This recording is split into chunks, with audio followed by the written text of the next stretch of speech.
Tous ceux qui font l'actualité sont en direct sur France Bleu Saint-Étienne-Loire. 8h35, Angie Loata, notre invité ce matin est le père Gérard Riffard, prêtre à l'église de Montrénaud.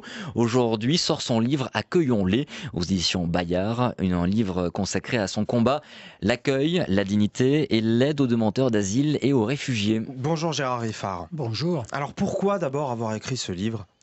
Mais tout simplement parce qu'on me l'a demandé. Ah oui, c'est vrai. Qui vous l'a demandé ? Les éditions Bayard. Ah. J'ai eu un coup de téléphone un jour, quelqu'un est passé chez moi quelques jours après.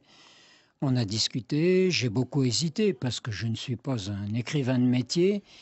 Bon, j'ai été convaincu parce qu'on m'a dit que ça pouvait être un témoignage qui serait utile. Donc je me suis mis au travail, voilà, il m'a fallu bien 6 mois pour arriver à écrire tout ça. Mais justement, j'allais vous le demander, on le présente, ce livre, 320 pages, 24 chapitres, ça vous a pris donc 6 mois, vous me dites ? J'ai travaillé surtout les nuits, parce que je travaille pendant la journée. Et vous dormiez quand ? Bien de temps. Entre-temps, je me débrouillais. Vous l'avez écrit complètement seul, ce livre ? J'ai écrit seul, oui. Ici, à la paroisse, Oui. entre deux messes ? Bien sûr. Alors c'est un livre que peu de gens ont lu, vous me disiez même personne, tout Il simplement. sort aujourd'hui, donc moi j'en ai eu un exemplaire un petit peu à l'avance. Voilà, mais il sort. J'ai de la chance puisque j'en fais partie des gens qui l'ont lu. Je trouve que ce qui est fort, c'est qu'on s'attend d'abord à un cri du cœur. On lit le titre, accueillons-les. On se dit c'est un prêtre, il va nous expliquer pourquoi il faut absolument accueillir les gens par le cœur et pas forcément par l'esprit, mais pas du tout en fait. C'est un livre qui est vachement documenté. On en apprend beaucoup sur la vie de ceux qu'on appelle donc les migrants. C'était ça l'objectif, c'était de témoigner de ce que vous avez entendu de toutes ces années ? Il y a tellement de gens qui disent on ne connaît pas, on ne sait pas ce qu'ils vivent. Je crois qu'il faut à l'occasion permettre aux gens de comprendre, de découvrir quel est véritablement leur parcours, leurs attentes. Il y a les demandeurs d'asile, je parle aussi beaucoup des mineurs non accompagnés qui arrivent chez nous tout seuls et qui ont du mal à être vraiment bien accueillis.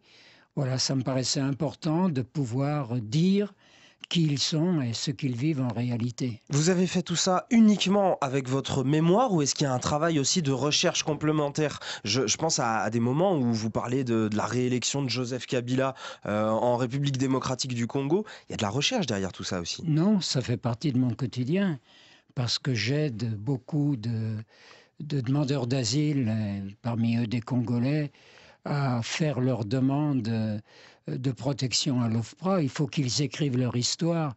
Donc, ils me disent ce qu'ils ont vécu. Et je suis très au courant de tout ce qui se passe en République démocratique du Congo. C'est mon travail. Le père Gérard Riffard est l'invité de France Bleu Matin, ce matin à l'occasion de son livre, la sortie de son livre Accueillons-les. Il y a énormément de gens qui vous ont soutenu, qui vous soutiennent encore lors de ce combat, mais je vais vous faire écouter 30 petites secondes d'un monsieur qui lui ne vous soutient pas du tout. Je vous préviens, vos oreilles risquent de siffler. Je l'ai rencontré hier, pas loin de l'église. Écoutez ce qu'il raconte. Moi je suis pas partisan de son truc parce que sur son Montrénaud il a démoli l'église parce qu'il s'occupait de ce qu'il ne regardait pas, quoi. J'aime pas trop parler de lui parce que c'est un gars qui se croit tout permis. Et moi j'aime pas ça. L'église c'était quelque chose d'européen. Et lui il s'en est pris, il s'est accaparé, il a mis des noirs, il a mis de tous les étrangers, que de ça. Et moi, je ne suis pas pour. Votre message passe pas auprès de tout le monde, père Riffard, malgré toutes ces années à expliquer votre combat. Est-ce que c'est vrai que vous n'en faites un peu qu'à votre tête sur ces dernières années ? Je suis très étonné que l'Église soit une affaire d'Européens. Ouais. Dans l'Église, il n'y a pas d'étrangers. On est dit, il n'y a que des frères. Qu'ils soient blancs, qu'ils soient noirs, qu'ils soient toutes couleurs, c'est des frères. Des réfugiés sont venus là, sont adressés à nous, on les accueille comme on continue d'accueillir des Européens. Et dans le quartier, à l'intérieur même de Montrénaud, vous avez eu beaucoup de soutien, des résistances aussi, des gens qui vous ont dit « mais pourquoi ici ? C'est déjà un quartier difficile, sensible, une zone urbaine de prioritaire, pardon ?» Je ne vois pas en quoi les gens que nous accueillons ajouteraient à la difficulté du quartier. C'est en tout cas l'une des choses que la justice aussi vous a reproché peut-être. L'autre volet, il est judiciaire. Est-ce que ce livre, c'est une manière de régler des comptes avec la justice ? Régler des comptes, non, parce que la justice a priori, ne m'a pas malmené.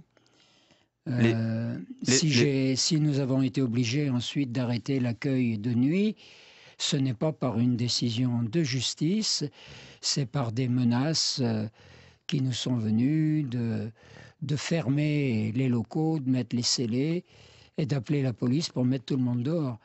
Aujourd'hui, accueil de jour uniquement et plus accueil de nuit. Aujourd'hui, on accueille toutes les journées. Oui. Page 185. Je reste sur la justice. Il y a ce chapitre qui s'appelle En appel, où vous écrivez « Le procès en appel avait été fixé pour le 2 décembre 2014 à 10h30. Pour une justice souvent accusée de lenteur, les délais étaient pour une fois très réduits. » Et vous mettez 3 petits points. Vous laissez suggérer derrière, vous nous laissez peut-être penser aussi qu'il y a une forme d'acharnement, de complot contre vous pendant toutes ces années-là. Au complot, c'est un grand mot. Mais je pense, oui, que la décision d'aller vite, alors que d'habitude, des appels en justice, on attend des mois et des mois. Vous avez été déçu par la République dans ce combat, dans toutes ces années? Par la République? Par les préfets, par les maires qui ont pris des décisions, par les commissions qui viennent vérifier s'il y a des risques d'incendie ou pas? Les autorités, j'aurais préféré qu'on ait un dialogue. Et devant un vrai problème de gens qui étaient laissés à la rue, qu'on trouve des solutions ensemble. Ce livre, c'est aussi celui d'un homme qui est né en 1944, ouais. Qui a vécu des moments forts dans sa vie, qui a fait des choix très engageants, dangereux même parfois pour vous, parce que vous êtes passé devant des tribunaux, etc. Est-ce que dans toute cette histoire, il y a des choses que vous regrettez ? Je ne vois pas pourquoi je regretterais ce que j'ai vécu. Ce que j'ai vécu, je l'ai vraiment vécu en conscience, et je dirais en confiance. Et même devant l'accusation en justice, j'ai eu à témoigner là aussi, et je n'ai pas été inquiet de ce qui pouvait arriver. Non. Merci. Comme Edith Piaf, je ne regrette rien. Merci à vous, Gérard Riffard, prêtre en l'église de Moreno. Accueillons-les aux éditions Bayard. Ça sort aujourd'hui, Olivier. Merci beaucoup. Merci beaucoup. Merci à vous. France Bleu Saint-Étienne-Loire.